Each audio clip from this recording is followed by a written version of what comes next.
Prof, nabanggit po ng Malacanang na ang sinusuportahan nila ngayon. Di ko alam kung tama ba ito na meron silang paniga na considering ang daming mga debate sa usaping legal. Ito pong paksyon ni Senador Win Gatchalian at ginamit din ito ni Senador Win Gatchalian na rason during sa kanyang press con after nung kanyang pagkakahalal na aprobado ako sa Malacanang pati sa Kamara, suportado itong paksyon namin. Ano po masasabi niyo po rito, Prof? Medyo ngayon lang ito nangyari na nagkaroon ng pagsusog ng Malacanang sa mga kung sinong nahalal sa posisyon. Usually naman kasi may interbranch courtesy at hindi dapat nanghihimasok ang Malacanang sa pagpili ng kung sinong magiging pinuno ng Senado. Yung Kongreso, pwede yun dahil magkasama sila dun sa branch na tinatawag nating legislative. So, ano ang sense noon? Dahil pinapanigan siya, syempre mas matibay ngayon yung grupo ni Senator Gatchalian kasi naandyan ang Malacanang. Opo, lagi pa naman nilang sinasabi na walang pakialam daw yung Malacanang, pati ngayon sa impeachment Tapos may mga pahaging si Yusek Claire Castro, 'di ba? Na akala ko ba walang pakialam, pero bakit nagbibigay pa rin ng komento na pwede namang sabihin no comment kasi separate yan sila, yung trabaho ng Senado. So, parang form din na yung mga ganyan na mga pahayag po, Prof. Oo, Admar, yung pagkilala sa pamumuno ni Senator Gatchalian, lumabas yun a few minutes after na nagkaroon ng paghahalal sa plenaryo, no? Kahit na questionable, kahit na may mga issues sa teknikalidad, nakita kaagad nating pumasok si Yusek Claire at sinabing sinasang-ayunan ng Pangulo ang nangyayari sa Senado.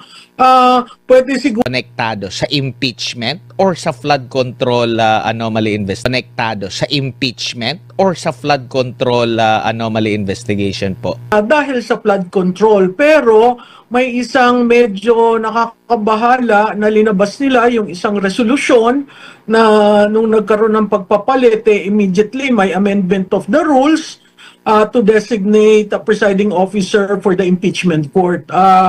Makikita mo na sa tingin ko balanse ang importansya niyan dalawa. Mahalaga sa palasyo yung flood control dahil yung naratibong hinahanap ng taong bayan kung sino ang mastermind at yun ay papalapit ng papalapit at narinig nga natin yung sinabi ng 18 Marines, no?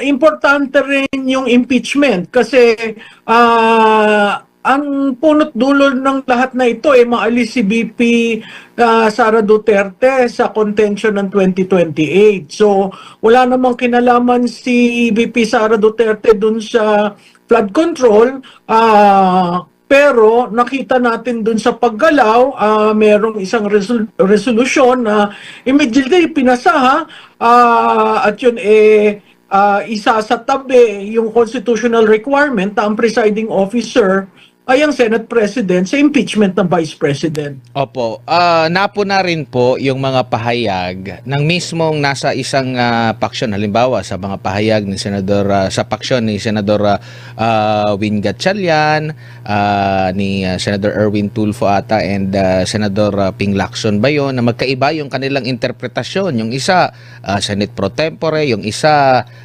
Senate President. Nakikita nyo ba na patunay ito na kahit sila parang hindi talaga sure or talagang ginawa lang nila ito, nagbabakasakali lang nila na tanggapin, Prof? Alam mo, Admar, the fact na hindi sila naghalal ng Senate President, alam nila may problema sila. Kasi nag-call ka ng vacancy of all chairs, no? Vacant. Unang-una ang mali doon, makikita natin doon sa roll call, 24 yung tinawag. dun sa 24, kung 24 ang tinawag mo sa roll call, ano ba ang majority? Ang majority nun 13, hindi 12. Hindi rin sinabi dun sa roll call na wala doon si Senator De La Rosa o wala doon si Senator Jinggoy Estrada. Minention yung 24. So technically, ang kanilang total na miyembro sa roll call ay 24. So paano nagkaroon ng majority na 12? Yun ang isang problema doon. Pangalawa, makikita mo, papasa-pasa sila dyan, hindi nag-oath ang majority floor leader. So paano mo madidispense lahat ng binibigkas ng majority floor leader? Hindi siya nag-oath. Ang nag-oath lamang si Pro Temp, si Secgen at saka si OSA. Yun lang. Yun nga pag-o-oath ng Pro Temp, may problema pa dun kasi hindi nila maintindihan kung acting Senate President ba o Senate President. Kasi klarado ang rules. Walang acting na position, may acting lamang kung namatay, may sakit, may ilang reiteration doon na sinabi sa rules nila. So clearly, maling-mali. Diyan sa picture ninyong yan, ang nag-a-administer ng oath, sinabi nila the most senior, no? But in the process that he was administering oath, he still remained the minority leader. So maraming technical issues. Ako yung sumasaludo doon sa SecGen at hindi siya naging parte ng circus, no? At sinabi niyang he will not call the roll, at yung si Attorney Garcia nga ang nag-call the roll, at makikita mo doon sa calling of the roll, ang huli niya Senate President Alan Peter Cayetano. So kung i-review mo yung buong video na yan, ang daming pagkakamali na ginawa na nakakalungkot dahil sa kagustuhan nilang mapaltan, pwede namang maghintay sila pagdating na ng July 27 ng umaga para mapaltan, no? Kisa yung nag-adjourn na, kasi may sulat na nun si Senate President Cayetano, nag-adjourn na pero ininsist pa nila na magkaroon pa ng ganyan. So, nakakalungkot kasi imbis na mag-focus tayo, biro mo pagdating pa ng July 6 sa impeachment court, magigirian pa sila kung sinong presiding officer. Tapos meron pa na letter na mag-work from home nung kahapon. Tapos meron pang letter na hanggang alas 10 lang. Kala ko ba work from home na tapos hanggang alas 10 lang. Oo. Tapos hindi rin ito tumutugma doon sa naging komento ni Senador Erwin Tulfo doon sa kanyang yung post niya tungkol doon sa pintor na ganito ganyan. Tapos Oo. sasang-ayon sila sa work from home. Ito yung mga parang hindi nagtutugma po, Prof. Alam mo, ang pinakamaganda sana nilang tingnan para hindi naman naipit ang mga kawani ng Senado, natatandaan niyo yung maze? Ito nung panahon ni yung pagtutunggali ni Senator Neftali Gonzales at Senator Ernie Maceda, may kumuha ng maze, yung linalagay. Kung wala kang maze, walang session. Pero dito, wala siguro nakaisip noon, pero nakakaawa yung mga empleyado ng Senado na willing namang magtrabaho dahil ang sabi nga nitong Gatchalian-led group, kailangan magtrabaho dahil magkano daw milyon-milyon ang nauubos kung hindi sila nagtatrabaho. And yet, nakita mo, nag-work from home, tapos nung nakita nila nakapasok yung grupo ni na Senator Cayetano, bigla na lang sinabi na hanggang alas 10 lamang, no? Nakakalungkot kasi kahit nagkaroon ng hearing, ang sinasabi nila, hindi daw tama yung hearing na yan kasi walang minutes, walang, parang walang nangyari, no? Nakakalungkot ito dahil trilyon na pondo ang nawawala na kontribusyon ng taong bayan. Hindi ba dapat yan talagang head-on na pag-usapan? Dahil hanggat hindi yan na iaayos, ang taong bayan, sa tingin mo kaya mas gugustuhin nating magbayad ng ating mga buwis, no? Kung ang buwis natin napupunta kung saan-saan, bakit tayo papayag ng ganyan hanggat hindi tayo sinasagot? Ano ba talaga nangyari sa ating pera? Tsaka yung kanilang ipinasa agad na rules sa impeachment, yung pag-amyenda, patunay ba yun na, Prof, na kinikilala pa rin nila na Senate President itong si Cayetano? Kasi sabi doon na parang pwedeng humalili in case na wala. Well, kasi sa tingin ko, mahihirapan yung grupo ni na Senator Gatchalian maghanap ng presiding officer. Dadalwa lang ang abogado dyan, si Senator Kiko Pangilinan at si Senator Chis Escudero. Hindi ko alam kung tatanggapin si Senator Chis Escudero ng inalsan niya para siya ang maging presiding officer, no? Alam rin naman natin ang kakulangan sa eksperyensya ni Senator Kiko Pangilinan. So, hindi ko alam kung ano itong ginawa nila na inopen nila. Kasi pag inopen mo yan at hindi ka sumunod sa saligang batas, ibig sabihin, meron silang papaboran.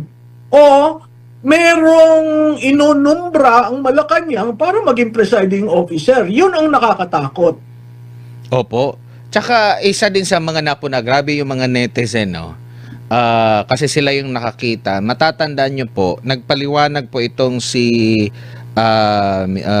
Mig Zubiri bago lang matapos ang Mayo sa isang parang message yata doon sa Bukidnon na talagang nagalit siya doon sa pagtatraidor daw sa kanya, no? Pero napansin nila na yung isa sa mga nagtraidor sa kanya kasi 'di ba ang pumalit sa kanya itong si Senador Chis Escudero, nakita nila unang kabilang sa mga nagyakapan pa na gano'n na yung mga gano'n pong mga klase ng mga pahayag na para bang walang prinsipyo na akala ko ba merong ano tapos ganito bigla na lang ano pong paliwanag doon, Prof?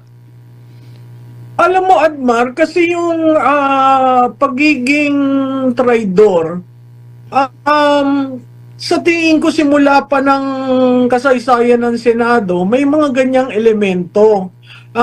Kasi nga, kung hindi na masaya ang iyong mga kasamahan, di ba nga ang Senate President serves at the pleasure of their colleagues, no? Kung ang colleagues niya, mahigit sa majority, ayaw na sa kanya.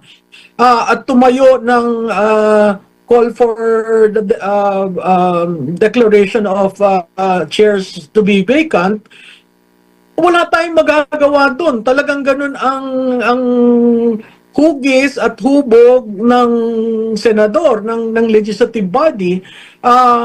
You serve at the pleasure of your colleagues. Meaning, pag hindi mo napagbigyan, pag merong medyo hindi kayo nagkasundo, nagsisimula doon, no? Mahirap maging Senate President kasi kung titingnan mo yan, 24 republics ang Senado. May iba pa nga dyan, mas mataas pa ang nakuhang boto kisa sa Pangulo, no? Yung mga previous na Pangulo. So makikita natin na it's very hard to operate that way. Itong administrasyon na ito, katulad na rin ang sinabi ko sa inyo noon, 4 na ang naging Senate President. Diyan sa 4 na yan, parating merong magtatakwil, parating merong magtatraidor, dahil hindi nila nagugustuhan o hindi sila napagbigyan ng pabor. Ganun talaga yun eh. May tinatawag na log rolling, may tinatawag you scratch my back, I scratch yours.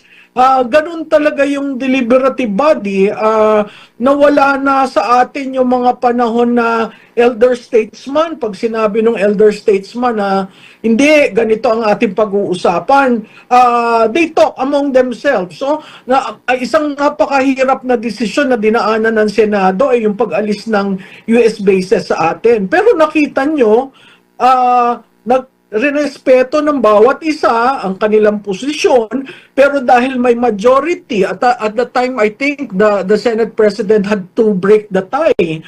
So Senator Salonga had to make that crucial decision. At nakita natin doon kahit na nagrally si President Cory Aquino na pabor sa extension ng base militar, tinanggap niya yung desisyon ng Senado. Ganun talaga sa demokrasya, hindi mo talaga makukuha ang kabuuan dahil parating merong magsasalita na ayaw. Ang problema lamang dito sa binagkas ni Senator Mig Zubiri, kung galit siya doon, bakit all of a sudden? Tama ka, no? All of a sudden, inayapos niya si Senator Escudero. Siguro pinapakita niya rin na mahalaga si Senator Escudero kasi kung hindi lumabas si Senator Escudero sa plenaryo, walang mangyayari doon sa session nila nung isang araw.